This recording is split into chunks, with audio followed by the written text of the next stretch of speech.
आज हम लोग एनसीईआरटी के अध्याय 7 जो कि गति है, उसके सिद्धांत भाग 2 को हम लोग पढ़ेंगे।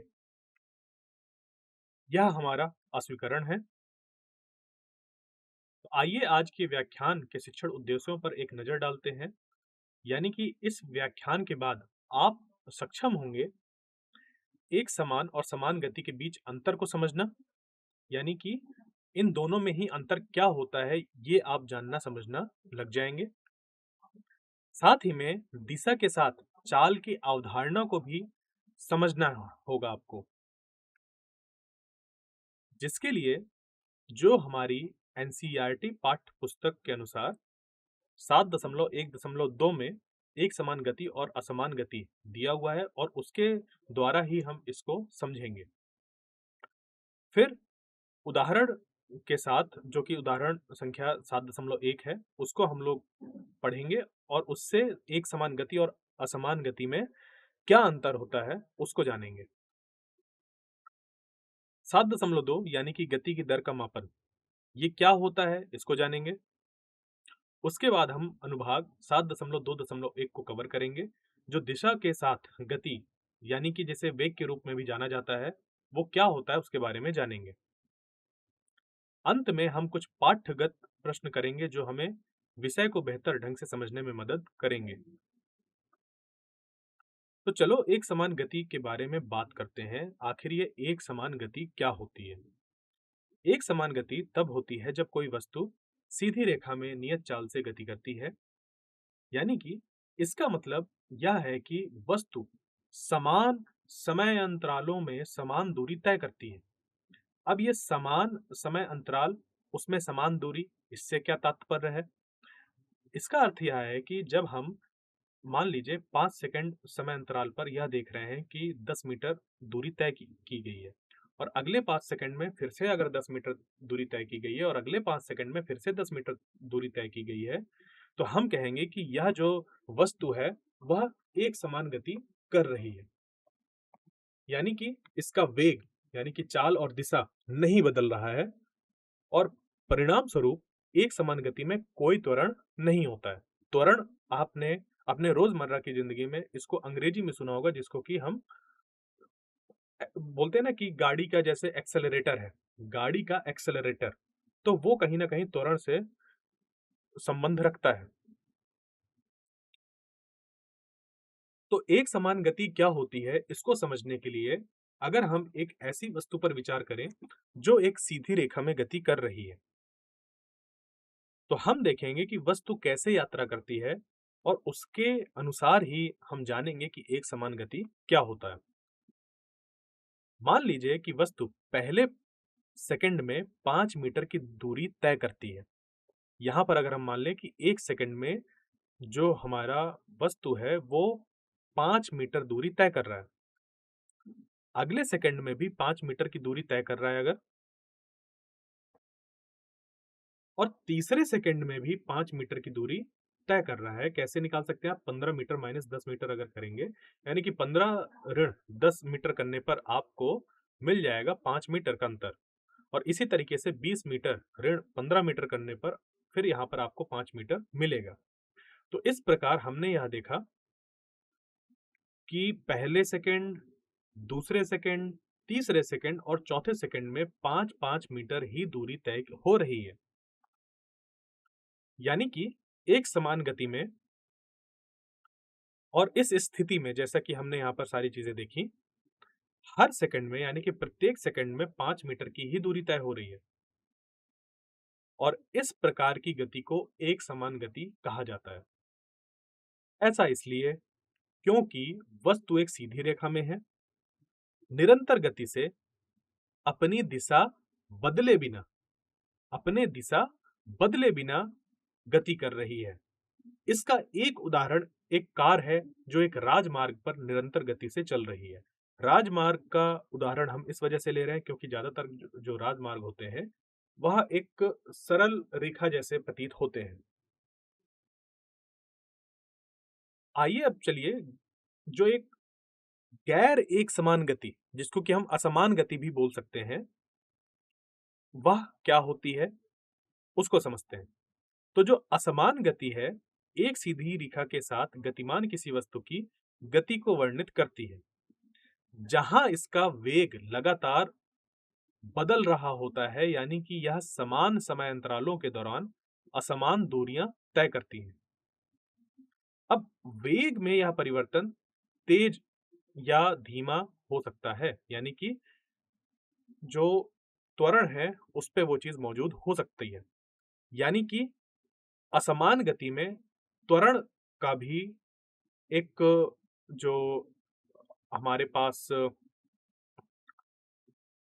उस पे आप कह सकते हैं कि मान लीजिए कि आपने एक समान गति के बारे में समझा, जिसमें कि हम ये जानते हैं कि त्वरण शून्य होता है, जबकि जो असमान गति होती है उसमें त्वरण मौजूद होता है, वह गैर शून्य होता है। तो आप ये चीज असमान गति के लिए कह सकते हैं। इसको अब एक एक करके समझते हैं, आखिर इसका जो अर्थ है वह क्या है। दैनिक जीवन में अधिकांश गतियां समय के बराबर अंतरालों में असमान दूरियां तय करने से संबंधित होती हैं। मान सकते हैं कि जिस तरीके से आप घर से निकलकर बाजार तक जाते हैं या घर से निकलकर अपने जो विद्यालय है वहां तक पहुंचते हैं, तो ऐसा नहीं होता है ना कि आप हर एक सेकंड में समान दूरी तय कर रहे हो। कभी कोई बाधा आ जाती है जिसके कारण आप थोड़ा धीमे चलते हैं। जब बाधा हट जाती है तो आप थोड़ा अपना जो अ, वेग है उसको बढ़ा लेते हैं। तो वेग के घटने या बढ़ने पर जो चीज आ रही है वह त्वरण के कारण आ रही है। और हम कह सकते हैं कि दैनिक जीवन में अधिकांश गतियां समय के बराबर अंतरालों में असमान दूरियां तय करने से संबंधित होती हैं, यानी कि यह एक असमान गति है, क्योंकि बाहरी बलों की उपस्थिति के कारण वस्तुएं शायद ही कभी पूर्णतः स्थिर वेग से गति नहीं करती। अब असमान गति गति का वह प्रकार है जिसमें कोई वस्तु समान समय अंतरालों में असमान दूरियां तय करती है। यह गति का सबसे सामान्य प्रकार है, यानी कि अगर देखा जाए हम अपने दैनिक जीवन में इसी तरीके की गति कर रहे होते हैं, यानी कि असमान गति ही कर रहे होते हैं। तो असमान गति वह गति है जिसमें वस्तु समान समय अंतरालों में असमान दूरियां तय करती है। किसी वस्तु की गति असमान होने के लिए या तो उसकी चाल या दिशा में परिवर्तन होना चाहिए। उदाहरण के लिए, यदि कोई कार व्यस्त सड़क पर चल रही है जहां यह लगातार अपनी चाल बदल रही है, या हम एक धावक का उदाहरण ले सकते हैं जो एक वृत्ताकार पथ पर दौड़ रहा है। इस स्थिति में भले ही चाल स्थिर हो, गति फिर भी असमान होती है, क्योंकि हर सेकंड दिशा बदल रही है। यानी कि वेग क्योंकि हर सेकंड दिशा बदलने के कारण बदल रहा है, तो हम यह कह सकते हैं कि यह गति भी एक समान गति नहीं है, यह असमान गति है। तो चलिए इसको एक उदाहरण से समझते हैं। व्यस्त यातायात यानी कि भीड़ भाड़ वाले मार्ग से गुजरती हुई एक गाड़ी लगातार रुकती है और चलती है, जिसका अर्थ यह है कि वह बराबर समय अंतरालों में भिन्न भिन्न दूरियां तय करती है। अतः इस प्रकार की गति को अनियमित गति कहते हैं या असमान गति कहते हैं।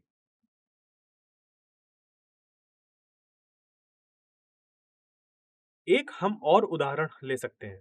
मान लीजिए कि कोई व्यक्ति पार्क में जॉगिंग कर रहा है। तो जब यह जॉगिंग कर रहा है तो किस तरीके की इस पे गति है, कैसे हम उसको समझेंगे। मान लीजिए कि एक पार्क में मंद धावन करता व्यक्ति, जिस यानी कि जॉगिंग को हम हिंदी में मंद धावन बोलते हैं, जॉगिंग आपने सुना होगा, मंद धावन भी उसको बोलते हैं। तो एक पार्क में जॉगिंग या मंद धावन करता व्यक्ति असमान गति का एक बिल्कुल सही उदाहरण है, क्योंकि वास्तविक दुनिया के कई कारकों के कारण, जैसे कि कोई दूसरा मिल गया, रास्ते में किसी तरीके की बाधा आ गई, तो ऐसे में वास्तविक दुनिया के कई कारकों के कारण उनका वेग लगातार बदलता रहता है। एक मंद धावक यानी कि जो जॉगिंग कर रहा है, पूरी तरह से एक समान गति नहीं बना सकता। वह प्राकृतिक रूप से ढलान के साथ दौड़ते समय या ऊर्जावान महसूस करते समय तेज दौड़ता है। टीले पर चढ़ते समय या थकान महसूस करते समय धीमा हो जाता है और रास्ते में आने वाली चीजों से बचने, बेंच पर रुकने या रास्ता पार करने के लिए अपनी गति और दिशा में क्षणिक परिवर्तन करता है। इसका मतलब यह है कि यदि आप हर मिनट में मंद धावक द्वारा तय की गई दूरी को मापें, तो आप पाएंगी कि वे दूरियां असमान हैं। कभी वह 1 मिनट में 200 मीटर तय करता है, कभी केवल 150 मीटर तय करता है। यह निरंतर त्वरण और मंदन मंद धावक की गति को एक ऐसे उदाहरण में बदल देता है जहां नेट बल शून्य नहीं होता और गति परिवर्तनशील होती है।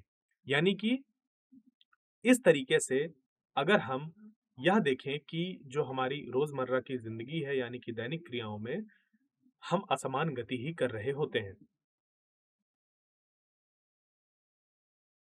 तो अब यहाँ पर हम एक गतिविधि करेंगे जिसमें कि जो कि हमारी पहली बात तो 7.5 है। इसमें 2 वस्तुओं की गति का विश्लेषण हम करने वाले हैं। और इस गतिविधि के साथ आप गति के आंकड़ा का विश्लेषण करने में सक्षम होंगे। जैसे कि सड़क पर चल रही 2 वस्तुओं पर विचार कीजिए। उनका आंकड़ा तालिका के रूप में ऐसे कुछ दिया गया है। आप इसको देख सकते हैं। समय दिया गया है। वस्तु ए द्वारा तय की गई दूरी जो कि मीटर्स पर दी गई है। वस्तु बी द्वारा तय की गई दूरी भी मीटर्स पर दी हुई है। समय जैसे दिया हुआ है 9:30 AM, 9:45 AM, 10 AM, 10:15 AM, 10:30 AM, 10:45 AM और 11 AM। AM को हम लोग हिंदी में पूर्वाह्न भी बोल देते हैं। आप ऐसा भी समझ सकते हैं कि 9:30 पूर्वाह्न या पूर्वाह्न 9:45 इस तरीके से। आप समझ पा रहे होंगे 9:30 AM, 9:45 AM या 10 AM की बात हम क्या कर रहे हैं। इसमें जो अंतर है आप उस पर अगर ध्यान दें, 9:30 और 9:45 के बीच में अंतर कितने मिनट का है, या 9:45 से 10 के बीच में अंतर कितना है। यहाँ पर आप देखेंगे कि हर अंतराल 15-15 मिनट का है। तो वस्तु एक है आपके पास या वस्तु ए है जिसके द्वारा तय की गई दूरी मीटर्स पर दी है। तो पहले अंतराल जो कि 15 मिनट का है उस पे 10 मीटर दूरी तय हुई। इस तरीके से फिर 20 मीटर, फिर 30 मीटर और 40 मीटर, 50 मीटर, 60 मीटर, 70 मीटर ऐसा दिया हुआ है। अब यहाँ पर अगर आप ध्यान दें तो ये दूरी दी गई है। यानी कि इसमें अगर आप ध्यान दें तो 9:30 पर 10 मीटर हुआ, 9:45 पर 20 मीटर, 10 पर 30। तो हर बार इनके बीच जो अंतर है आप उसको देखें। जो समय है उसके बीच में अंतर देखें, समय अंतराल के बारे में बात करें। इसी तरीके से वस्तु बी जो है उस पे दिया हुआ है कि 12, 19, 23, 35, 37, 41, 44 ये सारी दूरियां यहाँ पर दी गई हैं। तो अगर हम समय अंतराल की बात करें जो कि 9:30 से लेकर 11 बजे तक का है, तो इसमें 15-15 मिनट के अंतराल दिए गए हैं। हमें इस समय अंतराल में वस्तुओं द्वारा तय की गई दूरी को दर्ज करने की आवश्यकता है।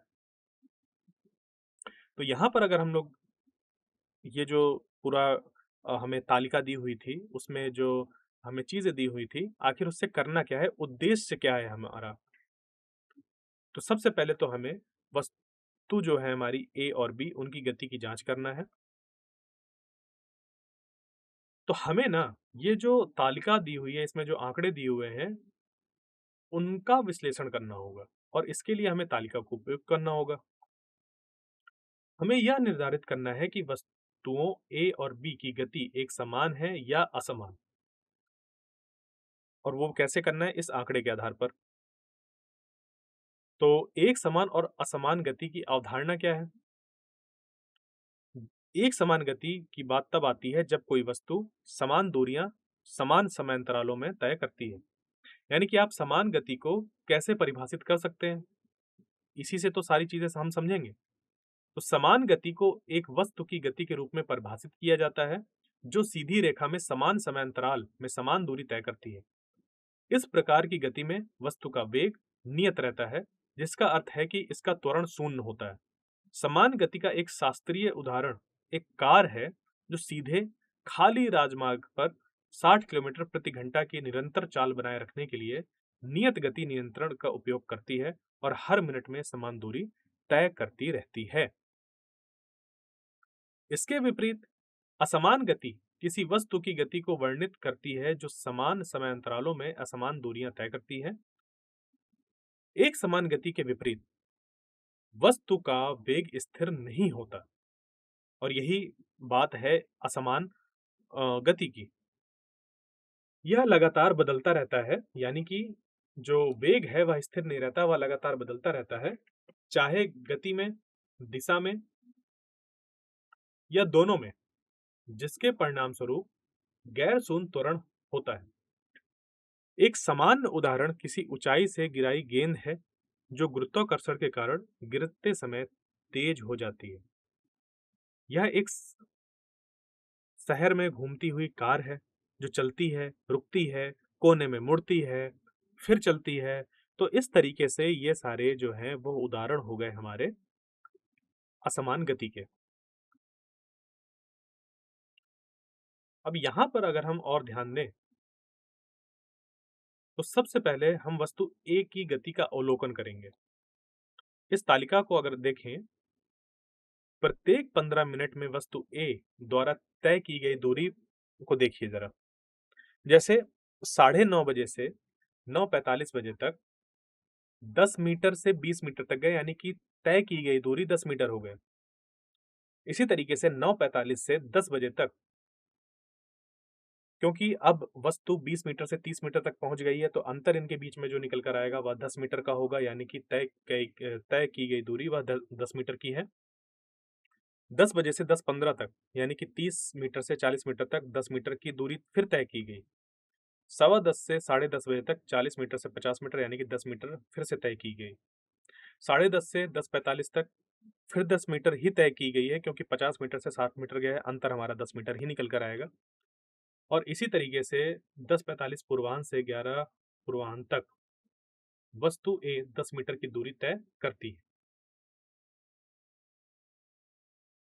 तो यहां पर अगर हम ध्यान दें थोड़ा सा, वस्तु बी की गति का विश्लेषण अगर किया जाए तो आप क्या पाएंगे कि हर 15 मिनट में, यानी कि हर 15 मिनट के समय अंतराल में वस्तु बी कितनी दूरी तय कर रही है।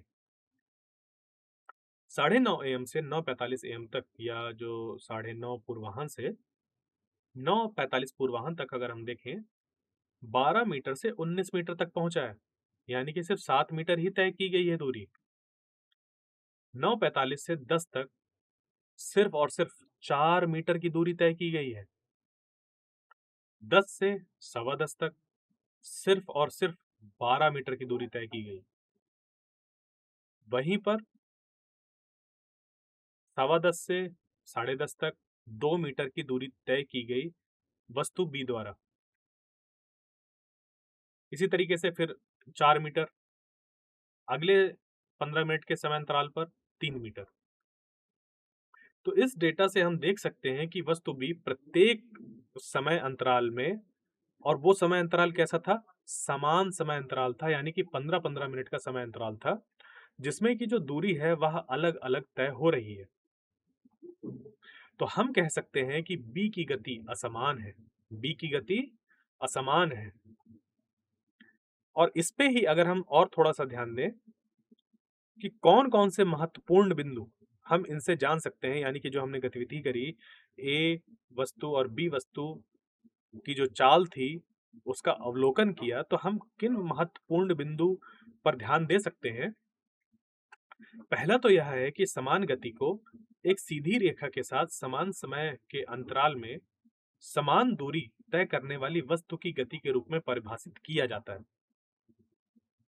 इस प्रकार की गति में वस्तु का वेग, चाल और दिशा दोनों, वेग में चाल और दिशा दोनों होती है, वह स्थिर रहता है, जिसका अर्थ यह है कि त्वरण शून्य होता है।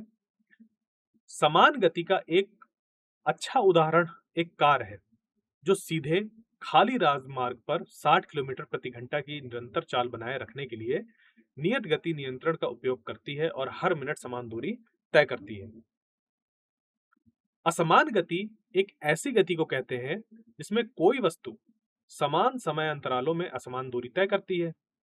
एक समान गति के विपरीत वस्तु का वेग स्थिर नहीं होता, यह लगातार बदलता रहता है, चाहे गति में, दिशा में या दोनों में। यानी कि आप चाहे बात कर रहे हो सिर्फ और सिर्फ उसके परिमाण की, या फिर दिशा की, या दोनों की, जिसके परिणाम स्वरूप अशून्य त्वरण होता है या गैर शून्य त्वरण होता है। इसका एक सामान्य उदाहरण किसी ऊंचाई से गिराई गई गेंद है, जो गुरुत्वाकर्षण के कारण गिरते समय तेज होती जाती है, या किसी शहर में घूमती हुई कार जो रुकती है, चलती है और मोड़ लेती है, फिर रुकती है, फिर चलती है। इस तरीके से वह गति करती है। तो हमने देखा कि आंकड़ों का उपयोग करके गति का विश्लेषण कैसे किया जाता है। तो यह गतिविधि जो गतिविधि है, गति अवधारणाओं की समझ को व्यवहारिक रूप से मजबूत करती है।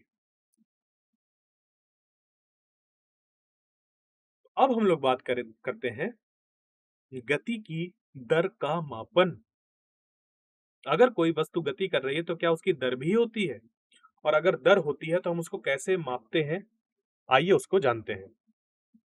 तो कोई वस्तु कितनी गति से चल रही है, जब बात आ गई गति की और उसमें भी ये हम कहने लगे कि कितनी गति से चल रही है, तो हमें उसको मापने की जरूरत है, और मापने के लिए पहले तो हमें उसे परिभाषित करना होगा। तो इस दुनिया में अलग अलग वस्तुएं अलग अलग गति से यात्रा करती हैं। कुछ जीव जैसे स्लॉथ, स्नेल आदि बहुत धीरे धीरे चलते हैं, जबकि अन्य जीव जैसे हम मनुष्य एक मामूली गति से चल सकते हैं। कुछ जानवर जैसे चीते बहुत तेज होते हैं। अब सभी चीजें अलग अलग गति से चलती हैं, इसलिए हमें इसका परिमाण निर्धारित करने की आवश्यकता है। क्योंकि अगर हम स्लॉथ, मनुष्य और चीते में अंतर करने की सोचें, तो हमें इन तीन चीज में अंतर करना, चलिए मान लेते हैं, ऐसा बोल सकते हैं कि जो स्लॉथ है वो धीरे धीरे चल रहा है, मनुष्य एक मामूली गति कर रहा है, और कुछ जानवर जैसे चीते बहुत तेज होते हैं। अब बहुत तेज में हम कैसे बोल रहे हैं, कितना तेज, ये प्रश्न बनता है ना। इसी तरीके से मामूली गति क्या होती है, कितनी होती है, ये भी तो हमें पता हो चलना चाहिए। तो कैसे निकाल सकते हैं, और इसके बारे में जानने के लिए ही हम गति की दर को परिभाषित करते हैं। आप इस छवि पर ध्यान दें। हम इसी अवधारणा को समझाकर अवधारण शुरू करेंगे। जब भी आप क्रिकेट मैच देखते हैं, जैसा कि आप इस चित्र में देख पा रहे हैं, चित्र 0.72 में, तो आपने देखा होगा कि पर्दे पर बताया जाता है कि गेंद की गति 96 किलोमीटर प्रति घंटा है, आदि ऐसा कुछ ऐसा दिया रहता है। अब यह 96 किलोमीटर प्रति घंटा या 143 किलोमीटर प्रति घंटा हमें क्या बताता है, आखिर इसका अर्थ क्या है? तो बस यह बताता है कि गेंद 143 किलोमीटर प्रति घंटे की गति से चल रही है। इसका मतलब यह है कि अगर कोई बाहरी बल, ना तो घर्षण बल, क्योंकि घर्षण बल भी हमारा एक बाहरी बल है, तो कोई भी बाहरी बल या जो घर्षण बल है गेंद पर अगर कार्य ना करे, तो गेंद 1 घंटे में 143 किलोमीटर की दूरी तय करेगी। यह इसका अर्थ है। तो 143 किलोमीटर प्रति घंटा का मतलब ये हो गया कि 1 घंटे में 143 किलोमीटर यह चल लेगी, अगर अगर उस गेंद में कोई बाह्य न लगे तो। यहाँ दूसरी छवि पर ध्यान केंद्रित करिए। यह चित्र एक नाम पट्ट दिखाता है। हमें बताना है कि इसका क्या मतलब है। जैसा कि आप देख पा रहे होंगे, पीले रंग का जो नाम पट्ट है वह क्या बता रहा है। इसमें अगर आप ध्यान दें तो यह वाहनों के लिए निर्धारित गति सीमा को दर्शाता है। गति सीमा इसलिए होती है ताकि लोग अधिक गति ना करें और सावधानी से ड्राइव करें। नाम पट्ट में कारों के लिए अधिकतम गति सीमा 50 किलोमीटर प्रति घंटा है, और ट्रकों के लिए यह 40 किलोमीटर प्रति घंटा है। यानी कि उसी दूरी को तय करने के लिए अलग अलग वस्तुओं को अलग अलग समय लगता है। कुछ वस्तुएं बहुत तेज चलती हैं, जैसे कारें, रेलगाड़ियां, रॉकेट आदि। ट्रैक्टर, बैलगाड़ी जैसी अन्य वस्तुएं जो है तुलनात्मक रूप से अगर देखा जाए तो थोड़ी धीमी गति से चलती हैं। यानी कि किसी वस्तु के चलने की जो दर है वह अलग-अलग हो सकती है। आमतौर पर सभी वस्तुएं अलग-अलग गति से चलती हैं, यहाँ तक कि सभी मनुष्य एक गति से भी नहीं चलते। हम में से कुछ तेज चलते हैं जबकि कुछ धीमे चलते हैं। तो क्योंकि अलग-अलग वस्तुओं की भी समान गति हो सकती है, उदाहरण के लिए एक कार और एक बाइक जो एक दूसरे की तरफ में जा रही हैं, उनकी समान गति है। अब चलिए चाल के बारे में बात करते हैं। चाल एक मौलिक भौतिक राशि है जो यह परिभाषित करती है कोई वस्तु कितनी तेजी से गति कर रही है। यह एक अदिश माप है जिसका अर्थ यह है कि केवल परिमाण का वर्णन करती है और दिशा को निर्दिष्ट नहीं करती है। यानी कि चाल में सिर्फ और सिर्फ हम उसके परिमाण के द्वारा ही उसको पूरी तरीके से बता सकते हैं, बिना उसके दिशा के बारे में कुछ भी जाने समझे। तो चाल एक वस्तु द्वारा दूरी तय करने की दर को मापती है। सरल शब्दों में यह प्रश्न का उत्तर देती है, तो गति की इस दर को चाल कहते हैं। चाल की एसआई इकाई मीटर प्रति सेकंड है। चाल के अन्य मात्रक भी होते हैं, जैसे कि सेंटीमीटर प्रति सेकंड। कीड़ों, घोंघों या एकल कोशिका जीवों की गति अक्सर सेंटीमीटर पर सेकंड में मापी जाती है। दूसरा है किलोमीटर प्रति घंटा, जिसका हम हमेशा उपयोग करते हैं। वाहनों की गति को भी किलोमीटर प्रति घंटा में मापा जाता है, या आपने मीटर प्रति सेकंड भी सुना होगा। वह भी एक जो चाल है उसकी एसआई मात्रक है। जैसा कि हमने देखा ही पहले कि चाल का एसआई मात्रक मीटर प्रति सेकंड होता है और अन्य मात्रक में सेंटीमीटर प्रति सेकंड या किलोमीटर प्रति घंटा होता है। तो चाल एक मात्रा है जिसके केवल परिमाण होता है, दिशा नहीं। इसका मतलब है कि केवल संख्यात्मक मान होता है इसका। चाल को दिशा की आवश्यकता नहीं होती क्योंकि यह एक अदिश राशि है। किसी वस्तु की चाल अलग-अलग हो सकती है, इसका मतलब यह नहीं है कि वह निरंतर समान होनी चाहिए। जब हम यातायात में साइकिल चला रहे होते हैं तो हम रुकते हैं फिर चलते हैं, हमारी गति लगातार बदलती रहती है, जिसके कारण हम यह कह सकते हैं कि हमारी जो चाल है वह लगातार बदल रही है। तो किसी वस्तु की चाल स्थिर होना आवश्यक नहीं है।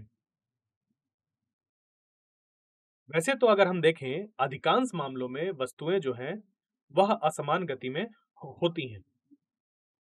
इसका मतलब है कि उनकी गति समय के साथ लगातार बदलती रहती है। वस्तुओं के लिए जहां चाल समय के साथ बदलती है और नियत नहीं रहती, हम औसत चाल की अवधारणा का उपयोग करते हैं। यानी कि जिस जगह पर चाल हमारी नियत नहीं है, जो कि अगर हम एक अपने चारों तरफ दैनिक जीवन में चीजों को देखें तो कभी भी वह जो है वो समान नहीं होती है। जो गति है वह हमारी समान नहीं होती है, गति की दर जो है वह बराबर नहीं होती। इस वजह से हम औसत चाल को परिभाषित करते हैं। तो आखिर यह औसत चाल क्या होता है? औसत चाल को कुल तय की गई दूरी को उसी दूरी को तय करने में लगे कुल समय से विभाजित करके परिभाषित किया जाता है। यानी कि औसत चाल तय की गई कुल दूरी को लिए गए कुल समय से विभाजित करके प्राप्त की जा सकती है। यानी कि औसत चाल का जो सूत्र बनेगा वह बन जाएगा औसत चाल बराबर तय की गई कुल दूरी बटे लिया गया कुल समय। तो अब यह औसत गति की गणना करने के लिए उपयोग किया जाने वाला सूत्र है। औसत गति की गणना करने के लिए हमें कुल तय की गई दूरी को कुल लिए गए समय से विभाजित करना होता है और तभी जाकर औसत चाल निकल कर आता है। कुल दूरी, कुल समय, इस पर ध्यान रखिएगा। तो कुल दूरी को s से, समय को t से और चाल को हम v से निरूपित करते हैं। इनका उपयोग हम इस तरीके के सूत्र को बनाकर लिख सकते हैं, v बराबर s बाई टी, जहां पर जो s है वह दूरी है, t समय है और चाल है v। तो अगर हम औसत चाल को समझने का थोड़ा प्रयास करें तो हमें एक उदाहरण की आवश्यकता होगी, यानी कि हम औसत चाल को समझने के लिए एक उदाहरण का उपयोग करने वाले हैं, क्योंकि उदाहरण का उपयोग करके किसी भी चीज को समझना सबसे अच्छा होता है। तो यहां भी हम औसत गति को समझने के लिए एक उदाहरण ले रहे हैं। कल्पना कीजिए कि एक कार 2 घंटे के समय अवधि में 100 किलोमीटर की दूरी तय करती है। तो 2 घंटे में वह 100 किलोमीटर की दूरी तय कर रही है। तो इसलिए औसत गति की गणना कुल दूरी को कुल लिए गए समय से विभाजित करके की जा सकती है। यानी कि अगर हम 100 किलोमीटर को 2 घंटे से विभाजित कर दें तो ऐसा करने पर हमें मिलेगा 50 किलोमीटर प्रति घंटा। हालांकि आपको यह जानना चाहिए कि कार हमेशा 50 किलोमीटर प्रति घंटा की निरंतर गति से यात्रा नहीं कर सकती है, क्योंकि अगर वह यात्रा कर रही है, कोई मार्ग होगा, मार्ग में बाधाएं होती हैं, तरह तरह के चीजें मौजूद होती हैं, कभी रुकना पड़ता है, फिर चलना पड़ता है। तो कभी भी अगर ऐसा आपके सामने लिखा हुआ है औसत चाल 50 किलोमीटर प्रति घंटे निकल कर आई है, इसका मतलब ये नहीं होता कि हर समय ही यह 50 किलोमीटर प्रति घंटे की रफ्तार से चल रही थी। हो सकता है कभी ये 60 किलोमीटर प्रति घंटे की रफ्तार से भी चल रही हो, कभी 40 किलोमीटर प्रति घंटे की रफ्तार से भी चली हो, कभी 30 किलोमीटर प्रति घंटे की रफ्तार से चली हो, कभी वह रुकी भी रही हो। बट देखा यह गया कि 100 किलोमीटर की गति करने में उसको लगा 2 घंटा, यानी कि 50 किलोमीटर प्रति घंटा उसकी औसत चाल निकल कर आ गई। तो कभी कभी कार 100-120 किलोमीटर जैसी तेज रफ्तार से यात्रा कर रही होती है, कभी यह 10 किलोमीटर प्रति घंटा जैसी कम गति से यात्रा कर रही हो सकती है, लेकिन औसतन यह 50 किलोमीटर प्रति घंटा निकल कर आया है।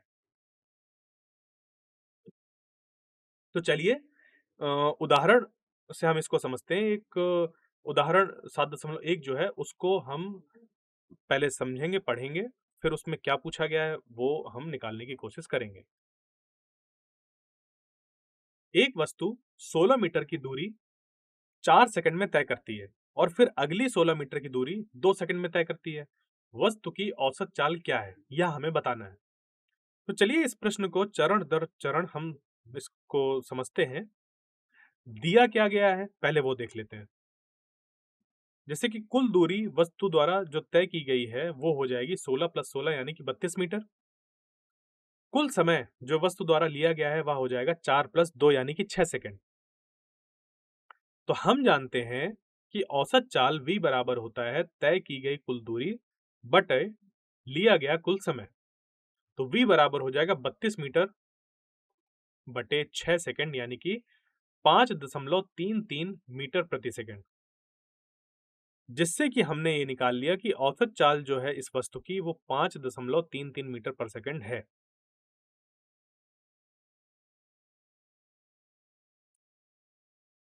तो जो हम वेग की बात कर रहे थे, आइए अब उस वेग को हम समझें, जाने कि यह चाल से अलग कैसे है। तो वेग के बारे में अगर हम बात करें, वेग भौतिकी में एक मौलिक सदिश राशि है जो यह वर्णन करती है कि कोई वस्तु कितनी तेजी से गति कर रही है और वह विशिष्ट दिशा में जिसमें वह यात्रा कर रही है। यानी कि वेग में परिमाण और दिशा दोनों मौजूद होते हैं। तो गति के साथ साथ गति की दिशा निर्दिष्ट करने से गति का वर्णन अधिक व्यापक हो जाता है, क्योंकि यह एक अदिश राशि है को सदिश राशि में बदल देता है। जैसे कि अगर हम वेग की बात करें तो वेग एक सदिश राशि होती है, जबकि जो चाल होती है वह एक अदिश राशि है। तो जब हम चाल के साथ-साथ चाल की दिशा निर्दिष्ट कर दें, तो चाल का वर्णन जो है वो अधिक व्यापक हो जाता है। अब क्योंकि चाल एक अदिश राशि है और जो हमारे पास सदिश राशि निकल कर आती है, वो वेग कहलाता है, जिससे वस्तु की गति की पूरी तस्वीर मिलती है। जबकि चाल केवल यह बताती है कि वस्तु कितनी तेजी से गतिमान है। दिशा जोड़ने से पता चलता है कि वह कितनी तेजी से और किस दिशा में जा रही है।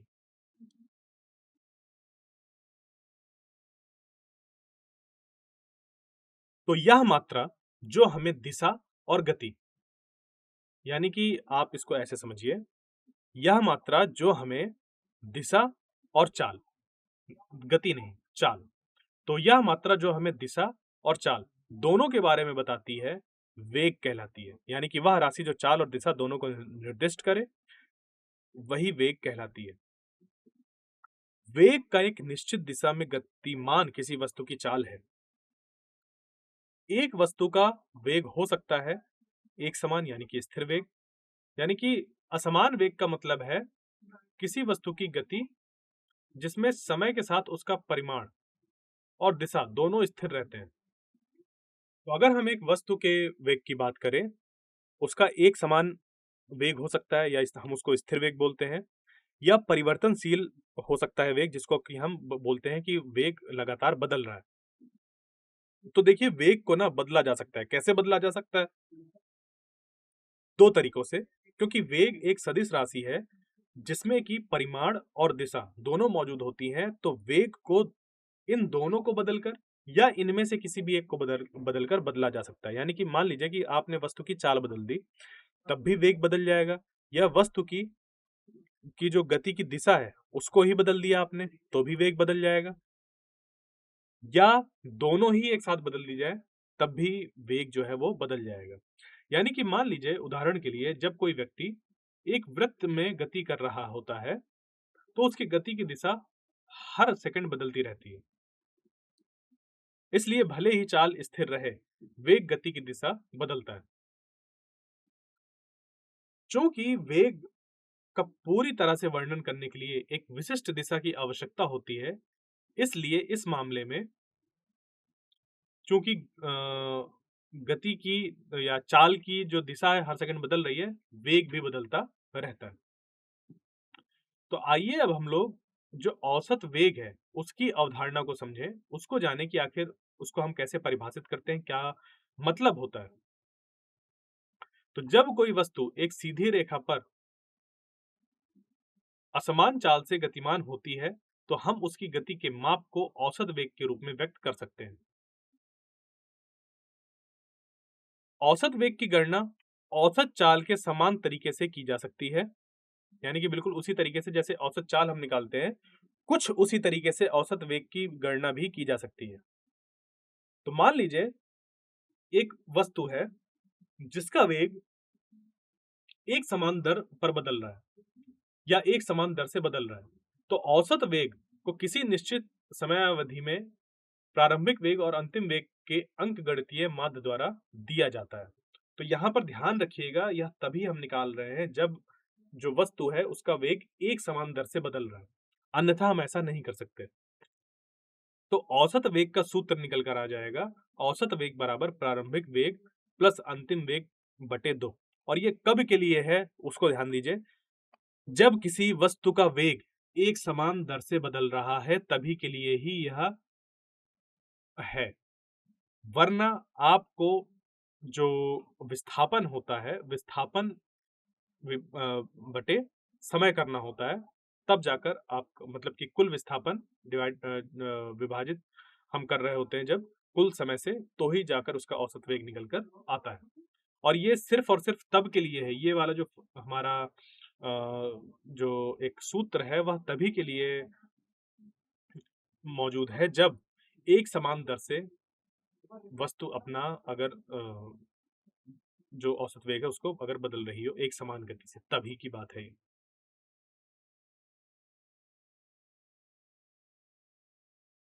तो गणितीय रूप से इसको अगर हम लिखना चाहें तो लिख सकते हैं, औसत वेग वी ए वी बराबर v प्लस यू बाई 2, जहां पर जो v एवरेज है या वी ए वी करके लिखा हुआ है, यह औसत वेग है। u जो है वह प्रारंभिक वेग है और v जो है वह अंतिम वेग है। ध्यान दीजिएगा इस चीज को कि जो चाल और वेग के मात्रक होते हैं वह समान होते हैं, यानी कि जो उनकी जिसको हम अंग्रेजी में यूनिट बोलते हैं वह बराबर होती है, यानी कि मीटर प्रति सेकंड ही चाल और वेग के मात्रक होते हैं। जैसे जब भी बिजली चमकती है तो प्रकाश देखने के बाद ध्वनि सुनाई देने में देरी होती है, आपने सबने देखा होगा। तो आइए हम एक गतिविधि करें ताकि इस तरह की स्थिति में दूरी को माप सकें। देखते हैं कि प्रकाश की प्रक्रिया के दौरान हम क्या देखते हैं। बादलों वाले मौसम के दौरान जब आकाश भूरे रंग का हो जाता है तो आप अक्सर गरज और बिजली देखते हैं, यानी कि गरज सुनते हैं और बिजली देखते हैं। अब यह एक समान घटना है जिसे हमने काफी बार देखा है और सब देखते हैं। बिजली के चमकने को देखने के बाद थोड़ी देर के बाद ही गरज की आवाज सुनाई देती है। अगर आपने ध्यान दिया हो तभी ऐसा होता है कि बिजली आपको पहले समझ पर आ जाती है कि हाँ चमक गई, और उसके थोड़ी देर बाद उसकी गर्जना सुनाई देती है। तो इसका अगर हम स्पष्टीकरण देखें कि आखिर ऐसा हो क्यों रहा है, तो हम जानते हैं कि प्रकाश ध्वनि की तुलना में तेज यात्रा करता है, क्योंकि होता क्या है, प्रकाश की गति निर्वात में 3 × 10⁸ मीटर प्रति सेकंड है, जबकि ध्वनि की गति लगभग 330 या 350 मीटर प्रति सेकंड होती है। इसके कारण आप लगभग तुरंत ही बिजली देखते हैं, जबकि गरज की आवाज आपके कानों तक पहुंचने में कुछ समय लेती है। यानी कि अगर हम यहां पर थोड़ा सा ध्यान दें तो जैसा कि हमने देखा कि जो बिजली है और जो हमारी ध्वनि है, उनकी रफ्तार अलग-अलग होने की वजह से वह हमें अलग-अलग दिखाई दे रही है, यानी कि उनकी चाल अलग-अलग होने की वजह से वह हमें अलग समय पर समझ पर आ रही है, यानी कि रोशनी पहले समझ पर आ जा रही है और ध्वनि बाद में समझ पर आ रही है। तो ठीक है, बात समझ पर आई। इसी चीज को हम और थोड़ा सा अच्छे से समझ सकते हैं अगर हम कुछ पाठगत प्रश्न करें। जैसे कि हम यहाँ पर इस पाठगत प्रश्न को देखें तो यह क्या कह रहा है, चाल और वेग के बीच अंतर को स्पष्ट करना है। तो आइए अब हम क्या करें, इसका जो समाधान है उसको देखें। तो पहला है, चाल किसी दूरी द्वारा प्रति इकाई समय में तय की गई दूरी होती है, जबकि वेग किसी वस्तु का प्रति इकाई समय में विस्थापन होता है। दूसरी चीज यह है कि चाल बराबर दूरी बटे समय होता है, जबकि वेग बराबर होता है विस्थापन बटे समय। तीसरा अंतर यह है कि चाल अदिश राशि है, अर्थात इसके केवल परिमाण होते हैं, जबकि वेग सदिश राशि है, अर्थात इसके परिमाण के साथ साथ दिशा भी होती है। अब हम चलते हैं दूसरे पाठ्यगत प्रश्न पर। इस प्रश्न में हमें यह बताना है, जैसे पहले अगर हम प्रश्न ही देख लें एक बार, कि किन परिस्थितियों में किसी वस्तु के औसत वेग का परिमाण उसकी औसत चाल के बराबर होता है। तो इस प्रश्न में हमें यह बताना है कि किस शर्त या शर्तों के अंतर्गत किसी वस्तु के औसत वेग का परिमाण उसकी औसत चाल के बराबर होता है। क्या कोई ऐसी हमारे सामने एक ऐसी चीज आ सकती है जहां पर यह दोनों बराबर हों? तो इसका हम हल करते हैं, आइए एक एक करके। किसी वस्तु के औसत वेग का परिमाण उसकी औसत चाल के बराबर होता है केवल तभी जब वस्तु सीधे रेखा में बिना अपनी दिशा बदले गति करे। यानी कि किसी वस्तु के औसत वेग का परिमाण उसकी औसत चाल के बराबर हो सकता है और केवल तभी होगा, उसके लिए हमारे पास एक परिस्थिति है, और वह परिस्थिति यह है कि जो गति है वह सरल रेखा में या सीधी रेखा में होनी चाहिए और जो वस्तु है उसकी दिशा नहीं बदलनी चाहिए। तो इस परिदृश्य में तय की गई कुल दूरी विस्थापन के परिमाण के बराबर होती है। सबसे पहले चलिए सीधी रेखा की गति के बारे में बात करते हैं। यहाँ वस्तु जो है अपने प्रारंभिक बिंदु से अंतिम बिंदु तक एकल सीधे पथ पर गति करती है। वस्तु की दिशा में कोई परिवर्तन भी नहीं होता। वस्तु अपने पथ पर पीछे नहीं हटती या मुड़ती नहीं है।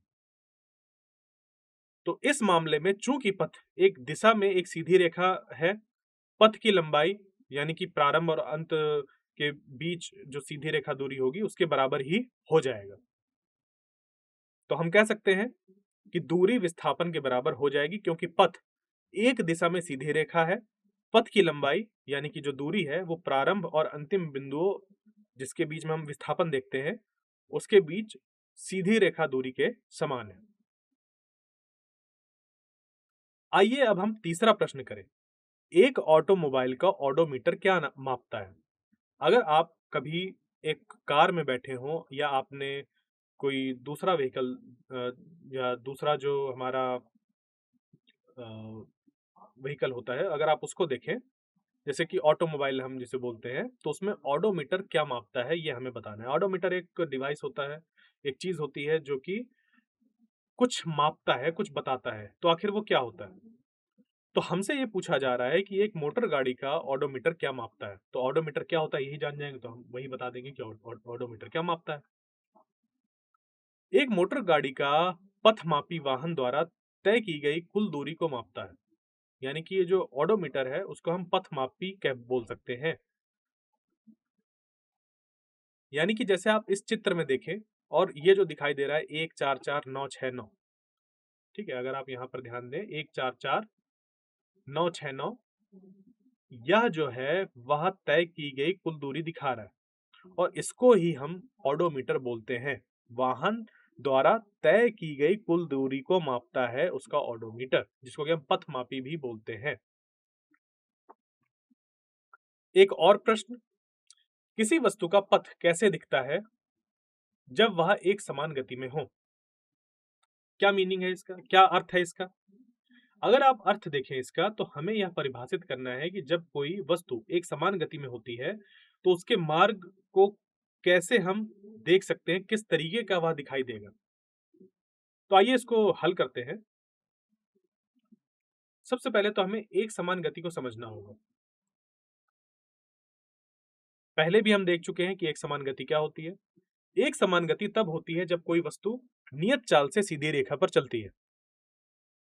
इसका अर्थ यह है कि वस्तु द्वारा तय की गई दूरी समय के समान अंतरालों में समान रहती है। पथ के आकार की पहचान कीजिए अगर आप, तो एक समान गति में वस्तु के द्वारा लिया गया पथ के आकार अलग अलग हो सकते हैं। यह एकल प्रकार के पथ तक सीमित नहीं है, अर्थात पथ एक से अधिक प्रकार के हो सकते हैं। जैसे कि जो संभावित पथ के आकार हैं वह कुछ इस प्रकार हैं। जैसे सीधी रेखा, यह गति का सबसे सरल रूप है जहां वस्तु अपनी चाल बदले बिना सीधी दिशा में चलता है। फिर है टेढ़ी मेढ़ी रेखा, यानी कि वस्तु बार बार दिशा बदल सकती है जबकि चाल समान रहती है। वक्र पथ, यानी कि कोई वस्तु जब वृत्ताकार या दीर्घ वृत्ताकार पथ में भी चलती है, क्योंकि वह चल सकती है। जैसे कि कोई एथलीट जब दौड़ रहा होता है वृत्ताकार पथ में, तो जब तक की चाल नियत रहती है तब ऐसा इस तरीके से हम बोल सकते हैं। या फिर यादृच्छिक वक्र जो है, या इसको हम लोग अनियमित वक्र भी बोल सकते हैं। इस पे कैसी भी मनमानी आकृति हो सकती है बशर्ते कि गति ना बदले, यानी कि चाल ना बदले। गति से यहां पर मतलब है उसके चाल से। तो चलिए देखते हैं कि इससे हमने क्या समझा। संक्षेप में हम ये कह सकते हैं कि एक समान गति में किसी वस्तु का पथ कोई भी आकार, सीधा, टेढ़ा मेढ़ा, वृत्ताकार आदि ले सकता है, लेकिन मुख्य विशेषता यह है कि वस्तु की चाल अपनी पूरी गति के दौरान नियत रहती है। तो एक समान गति में वस्तु का पथ जो है वह कैसा भी हो सकता है, जैसा कि अभी हमने उदाहरण से देखा। कि सीधा, टेढ़ा-मेढ़ा या वृत्ताकार कैसे भी हो सकता है। बस एक ही चीज़ नियत रहनी चाहिए और वह है उसकी पूरी गति के दौरान चाल। चाल उस वस्तु की नियत रहनी चाहिए। एक और हम यहाँ पर प्रश्न देखेंगे। तो प्रश्न में कहा गया है कि एक प्रयोग के दौरान एक अंतरिक्ष यान से भेजा गया सिग्नल 5 मिनट में जमीनी स्टेशन तक पहुंच गया। अंतरिक्ष यान की जमीनी स्टेशन से दूरी क्या थी? सिग्नल प्रकाश की गति से अगर चल रहा है तो, और प्रकाश की गति निर्वात में 3 गुणे 10 के घाते 8 मीटर प्रति सेकंड होती है। तो आइए इसको हल करते हैं। क्या क्या दिया गया है सबसे पहले तो ये देखिए। प्रकाश की गति है 3 गुणे 10 की घाते 8 मीटर पर सेकंड। समय है 5 मिनट, जो कि हम निकाल सकते हैं 5 गुणे 60 यानी कि 300 सेकंड के बराबर। और ऐसा क्यों कर रहे हैं? क्योंकि 1 मिनट में 60 सेकंड्स होते हैं, इस वजह से। तो हम जानते हैं कि दूरी बराबर होता है गति गुणे समय, यानी कि दूरी बराबर हो गया 3 गुणे 10 के घाते 8 गुणे 300 यानी कि 9 गुणे 10 के घाते 10 मीटर। तो दूरी निकल कर आ गई 9 गुणे 10 के घाते 10 मीटर।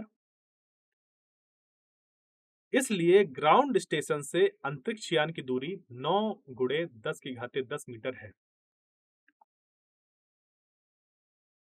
तो आइए अब हम यहाँ पर थोड़ा सा ये चीजें देख लें, सारांश देख लें कि हमने क्या क्या आज अपने व्याख्यान में सीखा।